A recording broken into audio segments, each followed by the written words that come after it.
The massive alien ship hung over New York City like a silver cloud. After 3 days of waiting, the ramp finally opened. This was humanity's first official meeting with the Galactic Confederation.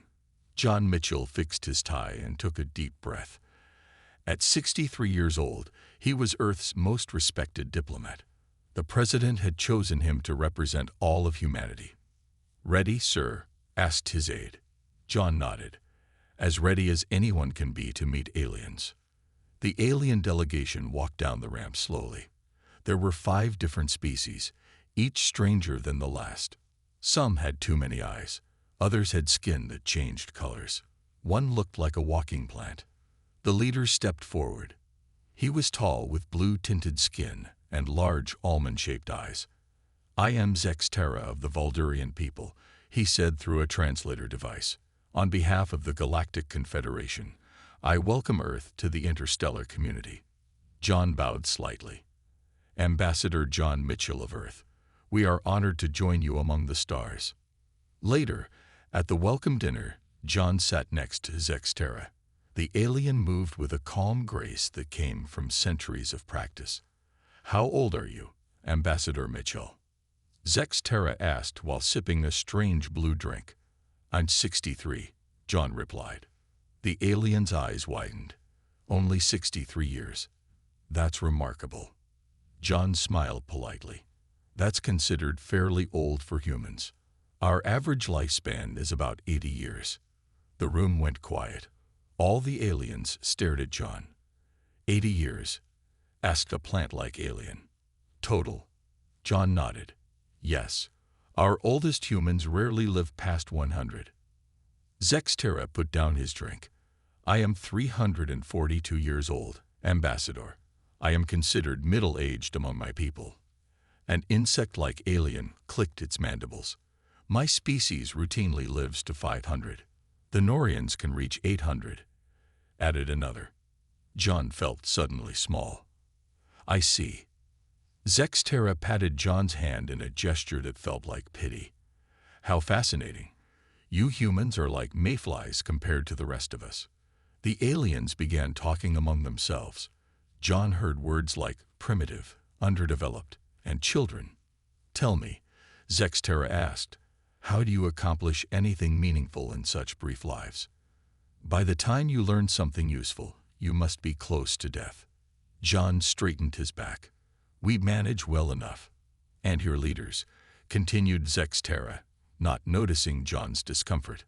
"How can they possibly develop long-term plans? In Confederation politics, some debates last decades. Your entire life would end before a simple trade agreement could be finalized." Around the table, several aliens were nodding. One whispered to another, loud enough for John to hear, "Can we really accept such short-lived beings into the Confederation? What could they possibly contribute?" John took a sip of water, hiding his frustration. He had expected many challenges in this first contact, but being judged for humanity's lifespan had never crossed his mind. "We may not live as long," John said finally, "but we make good use of our time." Zex Terra smiled in a way that didn't reach his eyes. "Of course you do, Ambassador. Of course you do. Now let's discuss your planet's application to the Confederation. Given your species limitations, I think a probationary membership would be most appropriate." As the evening continued, John couldn't help but notice how the alien spoke slower around him, explained simple concepts carefully, and treated him like a child. All because humans didn't live for centuries. He wondered if humanity had made a mistake by reaching for the stars. 6 months after first contact, the ship carrying Earth's first official delegation approached the massive Confederation station orbiting Alpha Centauri. The journey had taken 3 weeks in the Confederation's fastest ship. Patricia Collins pressed her face against the viewport. At 45, the xenobiologist had never dreamed she would travel to another star system. "Amazing, isn't it?" said Kyle Martinez, coming to stand beside her. The 38-year-old military liaison had been quiet most of the journey. "It's beautiful," Patricia replied, watching the massive wheel-shaped station grow larger. "I can't believe we're really here." Behind them, Diane Foster chuckled. At 72, the philosopher was the oldest human to ever leave Earth's solar system. In my lifetime, we've gone from wondering if aliens exist to having dinner with them. The universe moves quickly. Eric Thompson, only 29, and the youngest member as an aerospace engineer, joined them at the window. Look at the size of those ships. Our biggest vessels would fit in their cargo holds. Their small team represented humanity's first steps into galactic politics. After docking, they were led through wide corridors filled with dozens of alien species. Many stopped to stare at the humans. "Welcome to the Central Hub," said their guide, a tall four-armed alien named Grell.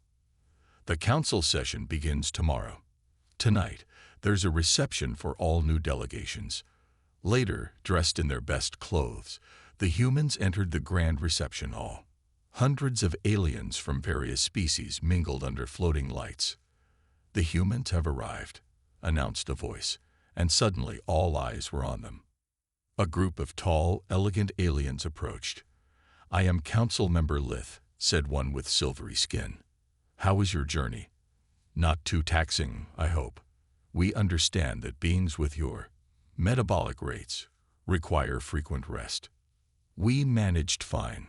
Thank you," said Patricia politely. "Fascinating," said another alien. "You must mature very quickly, given your compressed lifespans." Kyle frowned. "We develop at the rate that works for us." Lith tilted her head. Of course. It's just remarkable to think that you're already middle-aged," she said to Patricia.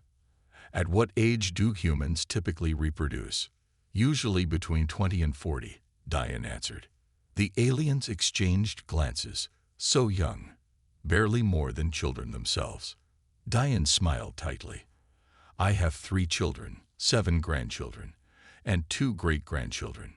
An alien with moss-like skin gasped. "You've met your descendants' descendants. That's impossible for most Confederation species." "Our reproductive cycles take decades," explained Lith. "Most of us never meet beyond our grandchildren." Eric tried to change the subject. "I'd love to learn about your propulsion systems. Your ships are incredible." "Oh," said Lith, patting his arm. "That's very advanced technology. Perhaps we can show you some simpler systems to start with." Throughout the evening, the humans faced more of the same.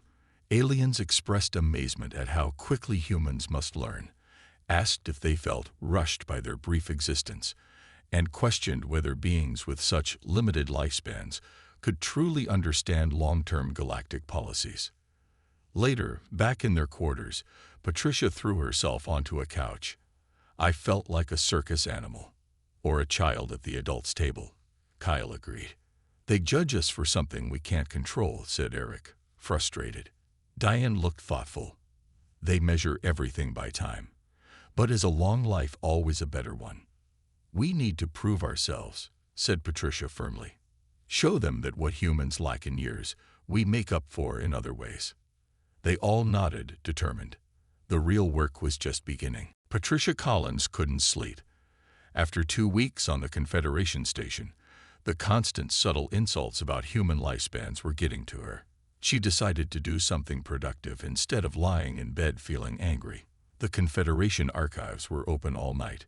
Few aliens used them during this shift, which suited Patricia perfectly. She sat at a terminal and began searching for information about other short-lived species. "Maybe we're not the only ones," she muttered to herself. 3 hours later, Patricia's eyes widened as she stared at her screen. She had found something impossible. The archives contained ancient records from a species called the Archivers. These records included images of what looked exactly like humans, but from 20,000 years ago. "That can't be right," she whispered. "According to Earth history, humans were primitive hunter-gatherers 20,000 years ago, not space travelers." She downloaded the files to study later and headed back to her quarters, mind racing with questions. Meanwhile, Eric Thompson was having a late dinner with his new friend Frel, a Tellurian engineer. The 6-limbed alien had treated Eric with unusual respect since they'd met in the station's engineering bay. You humans are quite fascinating, Vril said, sipping a bubbling purple liquid. Eric smiled. Thanks. Most species here just find us pitifully short-lived. Vril made a whistling sound that served as his species' laugh. Short-lived, yes, but there's more to it. Have you noticed how the others watch you? Watch us. Your healing abilities alone are remarkable. Vril continued. When I cut my limb last cycle, it will take 3 months to fully heal. You humans recover from injuries in days or weeks. Eric thought about this. I never considered that unusual. And your adaptability. Your species can adjust to new environments almost immediately. Vril leaned closer. Do you know how long it takes most Confederation species to adapt to a new atmospheric mix? Months of careful exposure. You humans walked off your ship and adjusted in hours. Is that why some species seem uncomfortable around us? Vril nodded. Many find it unsettling. You process information quickly, make decisions at speeds that seem reckless to others, and adapt to change almost instantly. Some elders call humans too alive. Across the station, Kyle Martinez was exercising in the gym. He had noticed that he could work out for hours while aliens around him needed rest after much shorter sessions. Now he was observing more carefully, taking mental notes. A Novan diplomat entered the gym and began a gentle exercise routine. Kyle recognized him as Trell, one of the most outspoken critics of human membership in the Confederation. Ambassador Trell, Kyle greeted politely. The alien nodded stiffly. Lieutenant Martinez, I heard you lost your mate recently, Kyle said. I'm sorry for your loss. Trell's face darkened. Yes, 57 years ago. Kyle nearly choked. 57 years. I am still in the early stages of grief, Trell explained. In another decade or so, I will begin to consider moving forward. Kyle tried to hide his shock. On Earth, most people began recovering from grief within a year or two. Even the deepest losses rarely paralyze someone for decades. That night, the human delegation met in their private quarters. Patricia shared her discovery of the ancient human-like images. Eric told them about his conversation with Vril. Kyle described the strange emotional processing of the aliens. Something doesn't add up, Patricia said. These long-lived species seem to experience everything in slow motion compared to us. Their neural plasticity must be much lower, said Kyle. They take decades to process what we handle in months. Diane, who had been quietly listening, finally spoke. What if our short lives aren't a weakness? What if they're a different kind of strength? What do you mean? Eric asked. We pack more living into our years, Diane explained. We feel more, learn faster, and adapt quicker. Maybe we don't have less time. Maybe we just use it differently. The room fell silent as they considered this new perspective. I need to dig deeper into those archive records, Patricia said finally. I think there's something important about humanity's past that we don't know yet. Little did they know, they were on the edge of a discovery that would shake the Confederation to its core. The emergency alarms blared throughout the Confederation station. Red lights flashed in every corridor. It had been 3 days since the first case was reported. All delegates, please return to your quarters for medical scanning, announced a calm voice over the speakers. Patricia Collins rushed into the human delegation's meeting room where the others had gathered. What's happening? Asked Eric. It's a pathogen, Patricia explained, catching her breath. Some kind of space virus that got through the station's filters. Over 200 aliens are already sick. Kyle frowned. Are we at risk? That's the strange thing, Patricia said. No humans have caught it. Not us, not the maintenance workers, not even the human tourists. Diane looked thoughtful. Have they found a treatment? They're working on it, but Patricia hesitated. The Confederation medical team works slowly, very slowly. By their standards, they're moving at record speed, but it could be weeks before they develop something. By then, thousands could be infected. A chime at the door interrupted them. It was Zexterra, looking more distressed than they had ever seen him. "Ambassador," John greeted. "How can we help?" Sextera's usually perfect posture was slightly stooped. "The High Council requests your assistance, specifically, Dr. Collins." Patricia pointed to herself in surprise. "Me? Why?" "Your human immune systems appear resistant to this pathogen, and your medical research techniques, while he seemed to search for a polite word, unorthodox, are remarkably fast. We need solutions quickly." Within hours, Patricia was set up in the main medical lab. She worked tirelessly, analyzing blood samples from both sick aliens and healthy humans. The differences were fascinating. "Look at this," she told the alien medical team. "The virus attacks certain cell structures that most Confederation species share, but human cells are different enough that the virus can't attach." An alien doctor named Marine watched her work with wide eyes. "You've discovered more in 6 hours than our team has in 3 days." Patricia shook her head. "It's not that I'm smarter. I just work faster." Meanwhile, Kyle had organized a team of humans to help care for the sick. The aliens were shocked to see the humans working 18-hour shifts, while their own medical staff needed rest after just 8 hours. "How are you still functioning?" asked a Novan nurse as Kyle brought supplies to another ward. "You've been working for 2 days straight with only brief rest periods." Kyle shrugged. "Humans are good in a crisis. We adapt quickly." By the 5th day, over 1,000 aliens were infected. The station was in full quarantine, but Patricia had a breakthrough. "We can create an antibody treatment from human blood samples," she announced to the council in an emergency meeting. "The same differences that make us immune can be used to fight the virus in your bodies."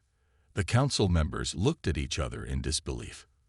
"You developed this in 5 days?" asked the archiver representative, an ancient being who spoke rarely. "Yes," Patricia replied simply. "Our medical protocols require at least 30 days of testing before," began another council member. "People are dying now," interrupted Kyle. "You don't have 30 days." Eric, who had been helping Patricia in the lab, stepped forward. "We've already tested it on cell samples from 20 different species. It works. We can start treatment immediately." The council chamber erupted in murmurs. Sextera stood. "I move that we accept the human treatment," he said. "These short-lived beings have shown remarkable efficiency." Within hours, the first treatments were administered. The results were immediate and dramatic. Patients who had been deteriorating began to stabilize. As John Mitchell observed the medical teams at work, Sextera approached him. "I must confess something, Ambassador," the alien said quietly. "When we first met, I pity your species for your brief lives.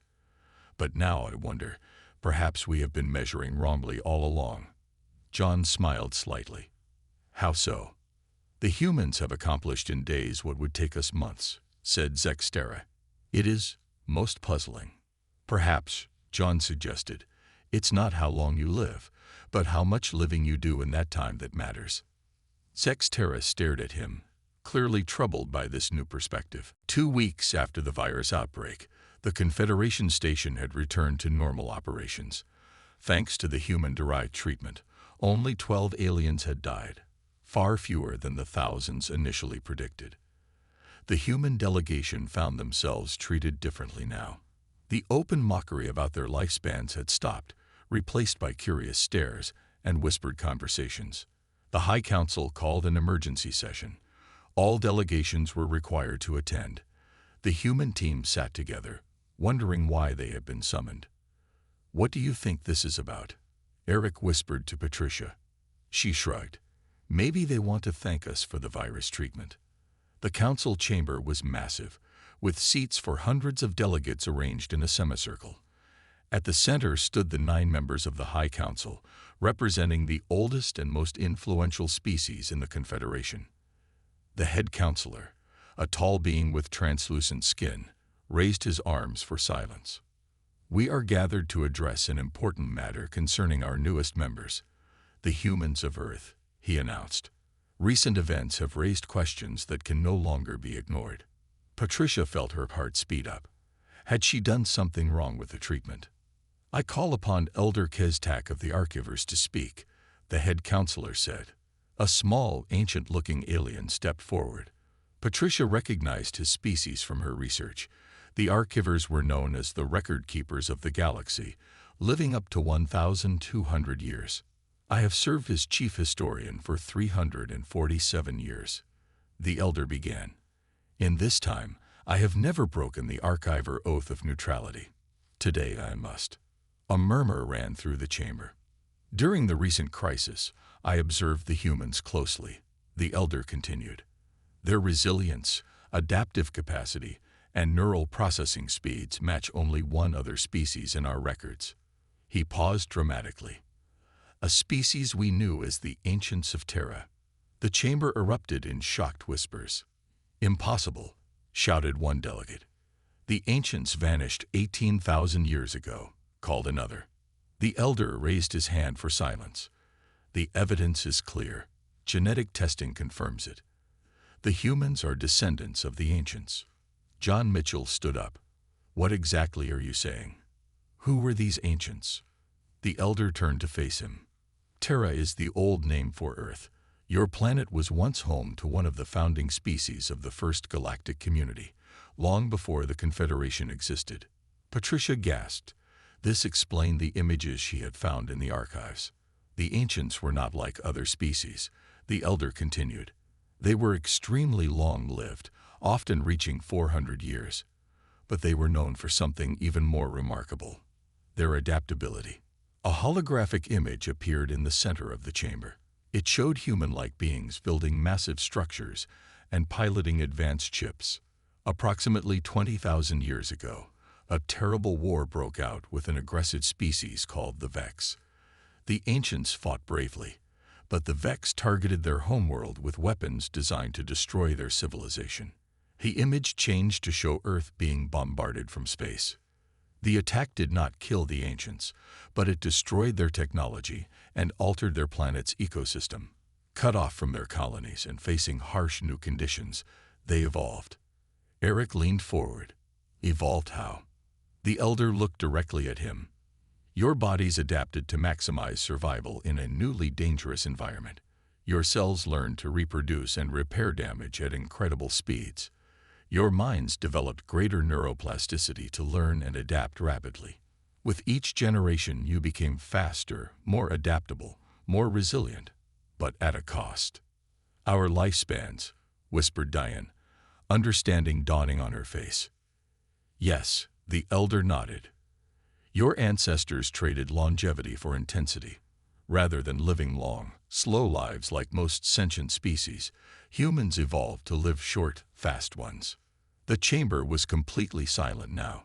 In a single human day, your brains process information, adapt to new ideas, and form connections at rates that would take most species a week or more, the elder explained. You experience more life in 80 years than many of us do in several centuries. John Mitchell stood in shock. You're saying we're not inferior for our short lives. We're just different. No, the elder corrected. I'm saying you may be the most advanced species in the galaxy. The council chamber remained silent for several long moments after Elder Keztak's revelation. The human delegation sat stunned, trying to process what they had just learned about their own species. Finally, the head counselor spoke.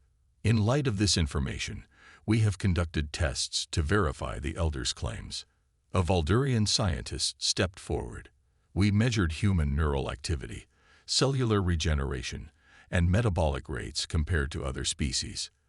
The results are astonishing. Large screens around the chamber lit up with comparative charts and graphs. Humans process sensory information 5 times faster than Valdurians, the scientist explained. Their neural pathways form new connections at rates 8 times faster than Novans. Their cells regenerate at speeds that would be considered miraculous in any other species. Patricia leaned toward John. This explains everything. Why we developed the virus treatment so quickly, why we can work longer hours without rest. The scientist continued. Most remarkably, human brains experience time differently. While a Valdurian might perceive 1 second of objective time as 1 second of experienced time, humans perceive that same second as approximately 3 seconds of experienced time. Murmurs spread through the chamber. In other words, the scientist concluded, humans don't simply live shorter lives. They live faster ones. Diane Foster stood up. The room fell quiet as the elderly philosopher addressed the council. All my life, I've studied how different beings experience existence, she began. Now I understand why humans have always valued our time so preciously. We aren't just short-lived, we're time-dense. She walked slowly to the center of the chamber. Think about it this way, she continued. If you measured life by heartbeats instead of years, humans and Valdurians live almost the same lifespan. Our hearts beat faster, our thoughts move quicker, our cells divide more rapidly. We don't have less life, we have compressed life. The aliens listened, fascinated. In my 72 years, Diane said, I've raised 3 generations of children, written 12 books, traveled to 6 continents, loved deeply, grieved profoundly, and changed my mind about important beliefs at least a dozen times. I've experienced more emotional growth in a decade than some of you might in a century. Several council members nodded slowly, beginning to understand. We aren't lesser because we live quickly, Diane concluded. We simply experience more life per minute than most species. When measured by experiences rather than time, humans may be among the longest-lived beings in this room. The chamber erupted in discussion. Some aliens appeared troubled by this new perspective, while others seemed fascinated. Zexterra approached the human delegation. Ambassador Mitchell, I owe you an apology. We have measured existence only by time, not by content. John smiled. No offense taken. We didn't understand ourselves until today. The head counselor called for order. In light of these revelations, the council proposes a complete reassessment of human membership status. Their unique temporal perspective may provide valuable insights our community has lacked. Later that evening, the human delegation gathered in their quarters to discuss the day's events. I still can't believe it, said Eric. Our ancestors were space travelers 20,000 years ago. Kyle shook his head in amazement. And all this time, we thought our short lives were a disadvantage. They still see us as different, Patricia pointed out. But at least now it's with respect rather than pity. John looked thoughtful. This changes everything, not just how they see us, but how we see ourselves. I've been thinking, said Diane, if we experience life more intensely, process information faster, and adapt more quickly, maybe we're not just different. Maybe we're exactly what the Confederation needs. Patricia nodded. A species that can think in weeks instead of years. That can innovate in months instead of decades. Tomorrow, John said, we start negotiating our new role in the Confederation. Not as junior members, but as equals with unique gifts to offer. As the humans discussed their future, news of the revelation spread throughout the station. The species that had once mocked humans for their brief lives were now seeing them in an entirely new light, as beings who burned brightly, lived intensely, and might just change the galaxy forever. 1 year after the virus crisis and the revelation about humanity's true nature, the Confederation had changed dramatically. The massive station now housed over 300 human scientists, diplomats, engineers, and cultural specialists. Signs in Earth languages appeared alongside alien scripts. Human food was served in dining halls. John Mitchell stood before the full Confederation Assembly. As Earth's permanent ambassador, he had spent the past year building new relationships across the galaxy. Today marked the first anniversary of humanity's full membership. Distinguished representatives, John began, 1 year ago, we gathered in this chamber as strangers. Many viewed humans as lesser beings because of our short lifespans. Today, I stand before you as an equal partner in our shared future. The chamber was silent. Every delegate focused on his words. In just 1 year, Human-alien collaborative teams have solved problems that had stumped the Confederation for decades. Our rapid innovation combined with your long-term perspective has proven powerful. On the screens around the chamber, images appeared showing the accomplishments of the past year. New medical treatments, faster ships, improved communication systems. Humans have taught the Confederation to move more quickly when needed, John continued. And you have taught us the value of patience and long-term thinking. Together, we are stronger than either of us alone. The assembly broke into applause, a human custom that many aliens had adopted. John noticed some delegates using their tentacles or wings to make noise in appreciation. After the speech, John found himself approached by a familiar blue-skinned figure. Zexterra looked different now, more relaxed in his posture, less formal in his manner. Ambassador Mitchell, the Valdurian, greeted him warmly. An excellent address. Thank you, Zexterra, John replied with a smile. Things have certainly changed since our first meeting on Earth. Zexterra nodded. I have spent this year studying human history. It is remarkable. He chose his words carefully. Your species has accomplished more in 10,000 years than many accomplish in 100,000. We move quickly, John agreed. Too quickly, I once thought, Zexterra admitted. I believed that wisdom came only with great age. Now I understand there are different kinds of wisdom. They walked together toward the observation deck that overlooked the stars. I may live to see 500 years, Zexterra said, but in that time, I will experience less change, less growth, less life than you will in your 80 years. John nodded. And yet, your perspective across centuries gives you insights we humans can't easily achieve. Precisely. Zexterra seemed excited. That is why the new mixed research teams are so successful. You humans ask questions we would never think to ask. You try solutions we would consider too risky or unconventional. You force us to adapt. While you provide the historical context and long-term thinking that we sometimes lack, John added. They reached the observation deck. Below them, human and alien children play together in a newly built education center. The young ones seem to have no trouble accepting each other's differences. Look at them, Zexterra said softly. The future of the galaxy.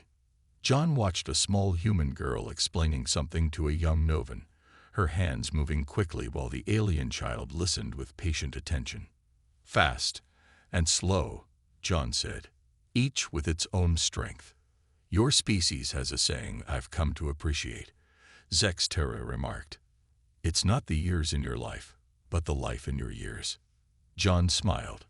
Abraham Lincoln, one of our wisest leaders. He understood what we are only now learning, Zexterra said. Time is measured in many ways. As they watched the stars together, one being who would live for centuries and another whose brief life would burn as bright as a supernova, John Mitchell felt a profound sense of peace. Humanity had found its place among the stars not despite their short lives, but because of how they lived them. The aliens had mocked human lifespans until they learned the truth. That life is measured not in time, but in moments, and by that measure, humans were among the most alive beings in the galaxy.